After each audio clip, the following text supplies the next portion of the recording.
পুরীতে রথের রশি টানতে গিয়ে হুড়োহুড়ি, ওই দেখুন কি অবস্থা। আহত 500-রও বেশি ভক্ত।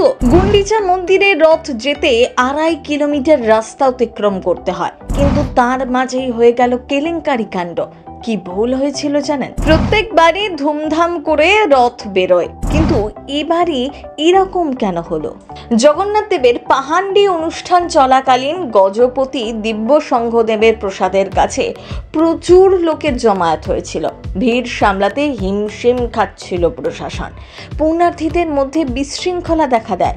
ভিড়ের চাপে জখম হয়ে হাসপাতালে ভর্তি হলেন অন্তত 600। পরিস্থিতি এতটাই খারাপ ছিল যে জগন্নাথ দেবের রথ নান্দি ঘোষ কার্যত যাত্রা শুরু করতেই পারল না। কোনো রকমে সন্ধ্যা 7:45 নাগাদ জগন্নাথ দেবের রথের রশিতে টান দেওয়া হয়। এদিন রীতি মেনেই সোনার ঝাঁটা দিয়ে রাস্তা পরিষ্কার করেন পুরীর মহারাজ। সূর্য ডুবে যাওয়ার পর রাত 8টায় রথযাত্রা এদিনকের মতন স্থগিত রাখা হয়।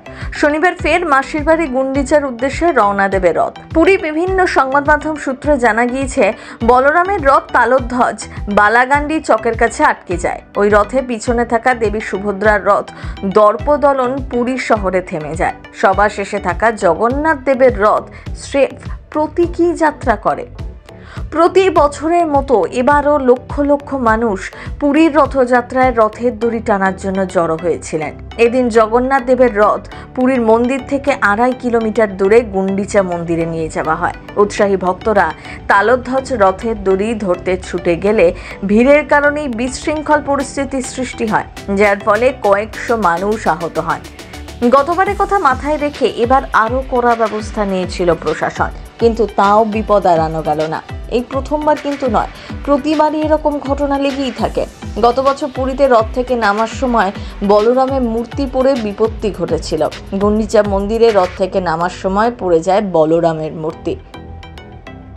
জগন্নাথ দেব, সুভদ্রা এবং বলরামের মূর্তি রথ থেকে নামিয়ে গুন্ডিচা মন্দিরের আদব মন্দিরে নিয়ে যাওয়ার সময় এই দুর্ঘটনা ঘটে। রথযাত্রা শেষে সব রকম আচার পালন করে মূর্তিগুলিকে দুলিয়ে দুলিয়ে মন্দিরের ভিতরে নিয়ে যাচ্ছিলেন সেবায়েতরা।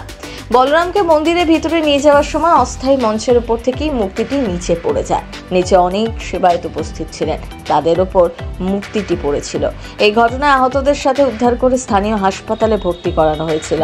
তবে এই বছর যেন আহতর সংখ্যা 3 গুণ ছাড়িয়ে গেল। প্রথম বাংলা ব্যুরো।